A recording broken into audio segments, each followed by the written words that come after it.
स्वागत है NMF news पर। मैं हूं आपके साथ रोहित।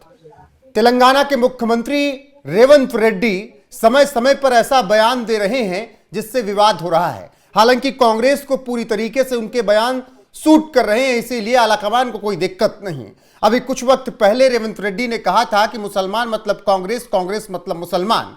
अब वो बोल रहे हैं जो कुछ भी रिजर्वेशन पर और गिना रहे हैं एहसान मुसलमानों पर। उसके बाद उन्हें जवाब मिला है महाराष्ट्र के मुख्यमंत्री देवेंद्र फडणवीस की तरफ से। क्या कुछ कहा मुख्यमंत्री देवेंद्र फडणवीस ने, वो बताएं। उससे पहले रेवंत रेड्डी का बयान सुनिए। जगह पे मुसलमानों के और 4% जो रिजर्वेशन हमने दिया, 4% रिजर्वेशन बचाने के लिए हम लोग मेहनत कर रहे हैं। मुसलमानों को जो जो जब जब जरूरत है सब कुछ कांग्रेस पार्टी ने दिया। इस देश को राष्ट्रपति मुसलमान को कांग्रेस पार्टी ने बनाया। 7 मुख्यमंत्रियों को इस देश में कांग्रेस पार्टी मुसलमानों को बनाया। मेरा कैबिनेट में शब्बीर भाई को मंत्री बनाने के लिए निजामाबाद अर्बन चुनाव में हम चुनाव लड़वाए। मैं कामारेड्डी, मेरे लिए शब्बीर भाई ने कुर्सी छोड़ा था कामारेड्डी असेंबली में, मगर हम केसीआर को हराए, हम नहीं जीत सका। आप लोग शब्बीर भाई को नहीं जिताया। फिर भी मुसलमानों को मंत्री बनाने के लिए मोहम्मद अजहरुद्दीन को बिना एमएलए बिना एमएलसी हम मंत्री बनाए। कल परसों हम उनको भी एमएलसी बनाने वाले हैं। मुसलमानों को 4% रिजर्वेशन हमने दिया, उपराष्ट्रपति पद तक पहुंचाया, अजहरुद्दीन को हमने सम्मान दिया, ये सब ज्ञान दे रहे हैं रेवंत रेड्डी। ऐसे में महाराष्ट्र के मुख्यमंत्री देवेंद्र फडणवीस ने उन्हें जवाब देते हुए क्या कुछ कहा, यह जान लीजिए। फिर उसके बाद मेरे साथ वरिष्ठ पत्रकार पंकज प्रसून हैं, उनसे चर्चा करेंगे। मुख्यमंत्री देवेंद्र फडणवीस कहते हैं, मुख्यमंत्री रेवंत रेड्डी को लगता है कि वो कुछ लोगों को खुश करके राज्य की सत्ता में बने रहेंगे। रेवंत रेड्डी ने एक खतरनाक खेल शुरू किया है। मैं आपको याद दिलाना चाहूंगा कि कुछ कांग्रेस नेताओं ने स्वतंत्रता से पहले इसी तरह का खेल शुरू किया था। इसका नतीजा यह हुआ कि देश का विभाजन हुआ और पाकिस्तान तथा फिर बांग्लादेश का गठन हुआ। पंकज जी, जो बात मुख्यमंत्री देवेंद्र फडणवीस कह रहे हैं कि रेवंत रेड्डी खतरनाक खेल खेल रहे हैं, वो कौन सा खतरनाक खेल तेलंगाना के सीएम खेल रहे हैं जिसका जिक्र सीएम फडणवीस कर रहे हैं? रोहित, 11 फरवरी को तेलंगाना में नगर निकायों का चुनाव है और उसी सिलसिले में ये सारी बयानबाजियां हो रही है।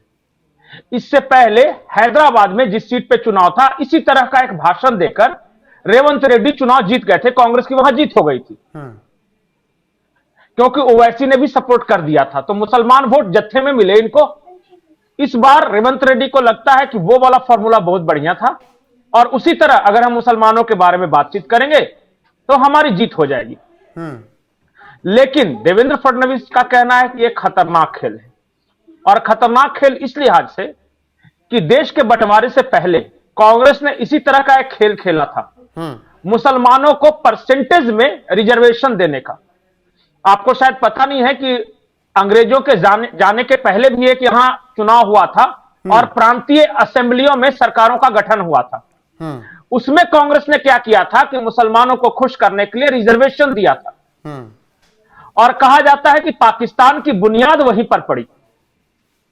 अगर प्रोविंशियल इलेक्शंस में कांग्रेस ने एक्स्ट्रा माइल जाकर मुसलमानों को अलग कंस्टिट्यूएंसीज नहीं दी होती, अलग से उन्हें रिजर्वेशन नहीं दिया होता, तो देश का बंटवारा नहीं होता।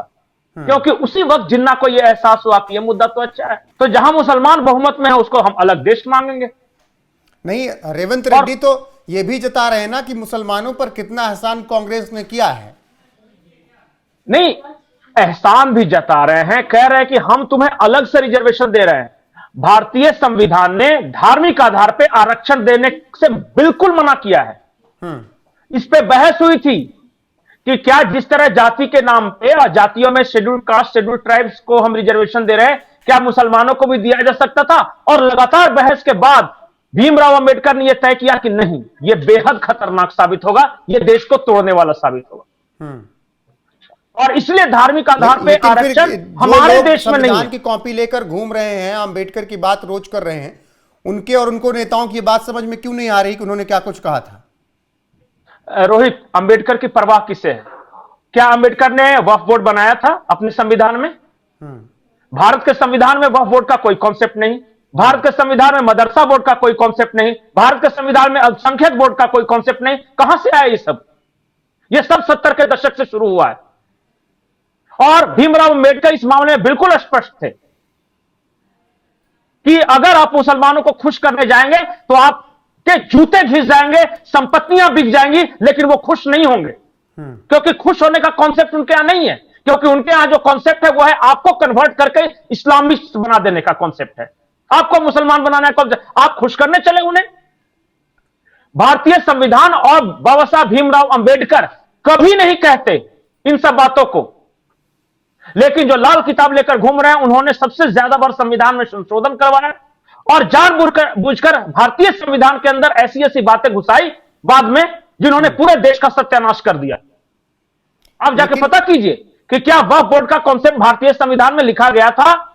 नहीं, वो तो बिल्कुल नहीं था। और जब 2014 में जाते जाते इतना पावरफुल कर दिया वक्फ बोर्ड का, उसकी चर्चा हमने खूब की। लेकिन कांग्रेस तो क्लियर है ना अपने एजेंडे पर और मुसलमानों को लेकर। यही रेवंत रेड्डी कहते हैं कि मुसलमान मतलब कांग्रेस, कांग्रेस मतलब मुसलमान। सुना देता हूं बयान, फिर आता हूं उस पर आपकी टिप्पणी लेता हूं। सुनिए रेवंत रेड्डी को यहां पर। भाई कल मैं रहमतनगर में भाषण दे रहे थे, मैं बोलने का मतलब मुसलमान का मतलब कांग्रेस, कांग्रेस का मतलब मुसलमान। आज कांग्रेस की ताकत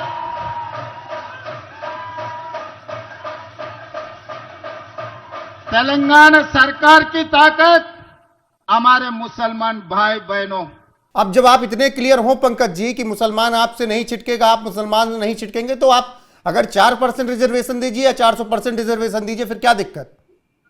इसलिए मैं कहता हूं कि 2026 का कांग्रेस ही 1947 का मुस्लिम लीग है।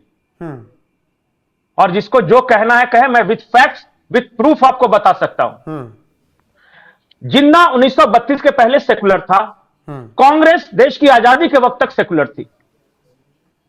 जिन्ना ने पाकिस्तान की मांग की, इन लोगों ने अलग से मुस्लिम रिजर्वेशन की मांग की देश के अंदर। कांग्रेस ने ऑल इंडिया क्या IUDF है ना, यूनाइटेड मुस्लिम लीग, उसके साथ गठबंधन किया। इन्होंने संविधान में संशोधन कर मुसलमानों के लिए अलग से वक्फ कानून बनाया। इन्होंने संविधान में संशोधन कर मुसलमानों के लिए अलग से अल्पसंख्यक कानून बनाया। इन्होंने भारतीय संविधान में संशोधन कर मुसलमानों के लिए अलग से मदरसा बोर्ड बनाया। इन लोगों ने मुसलमानों को अलग पर्क्स देना शुरू किया। जब उससे भी नहीं खुश हुए तो रिजर्वेशन की बात चली आई। और ये रिजर्वेशन देख किसका रहे हैं? ST, ST, OBC के हिस्से को काट के दे रहे हैं, क्योंकि 50% का कैप तो सुप्रीम कोर्ट ने लगा के रखा है। तो जब 50% से ज्यादा नहीं हो सकता, तो जो 50% में जो बाकी मिल रहा था हमारे OBC भाइयों को, SC भाइयों को, ST भाइयों को, उन्हीं में से दे रहे हैं ना ये। इन्होंने ने क्या किया, ये कांग्रेस और इसके जो के सोर्स से निकले हुए दल है TMC वगैरह, इन्होंने क्या किया कि OBC में मुसलमानों की कई जातियों को जोड़ दिया, कुछ जातियों को SC में जोड़ दिया, और फिर साजिश यह भी हो रही है कि मुसलमानों की कुछ जातियों को ST में जोड़ दिया जाए। और फिर क्या कर रहे हैं, तब रिजर्वेशन दे रही है। ये हक किसका मार रहे हैं? ये SC, ST, OBC का हक मार रहे हैं। ये अलग से नहीं दे रहे हैं। ऐसा नहीं है कि भाई तुम्हारा तो उतना ही रह जाएगा, हम अलग से 10% दे रहे हैं या 20% दे रहे हैं, बिल्कुल नहीं। राहुल गांधी तो हर दिन कहते हैं कि हम SC, ST, OBC के लिए ही लड़ रहे हैं, उनका हक क्यों मार लेंगे? राहुल गांधी तो कहते हैं कि इस देश के लिए भी लड़ रहे हैं, लेकिन आपको लगता है कि भारत के लिए लड़ रहे हैं? राहुल गांधी तो देश के मंदिरों में जाते हैं, कहते हैं हम तो हिंदुत्व के लिए भी लड़ रहे हैं। तो वो लड़ रहे हैं, वो सनातन के लिए लड़ रहे हैं, वो भी कहते हैं। वो तो कहते हैं कि महिलाओं के लिए लड़ रहे हैं, पर क्या लड़ रहे हैं वास्तविक में? तो क्या ये सच वो है कहते कि क्या है और करते क्या है? जो बात मुख्यमंत्री देवेंद्र फडणवीस ने कही, क्या वो सच है कि रेवंत रेड्डी एक खतरनाक खेल खेलना शुरू कर चुके हैं, उसका परिणाम बहुत बुरा होगा? रेवंत रेड्डी नहीं, देश में कांग्रेस से खतरनाक खेल खेल रही है, चाहे वो कर्नाटक हो या तेलंगाना हो। धार्मिक आधार पे आरक्षण और इस तरह का प्रश्रय देश को एक और बंटवारे की तरफ लेकर जाएगा। आज मैं बोल के जा रहा हूं, आप उस वक्त जो 1930 से लेकर 1947 तक के सारे अखबार डॉक्यूमेंट्स पढ़िए, यही स्थिति थी कि नहीं? जो मुस्लिम लीग कर रहा था, आज वही कांग्रेस कर रही है कि नहीं?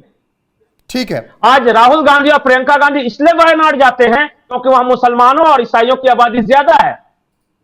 यह खतरनाक खेल है। में आपको झंडे नजर आ ही जाते हैं। तमाम प्रकार के। तो ऐसे में जिस तरीके से तेलंगाना के मुख्यमंत्री रेवंत रेड्डी अब मुसलमानों पर एहसान भी दिखा रहे हैं और बता रहे हैं कि हम आपके लिए क्या कर रहे हैं, उस पर जवाब महाराष्ट्र से आया है। बाकी आपकी राय क्या है कि कांग्रेस क्या वाकई में एक खतरनाक खेल पूरे देश में खेल रही है, धार्मिक आधार पर आरक्षण की बात करके आरक्षण देकर? कमेंट सेक्शन में जरूर बताइएगा। वीडियो को शेयर कीजिएगा, लाइक कीजिएगा, चैनल को सब्सक्राइब करना ना भूलिएगा। बने रहेगा हमारे साथ लगातार। नमस्कार।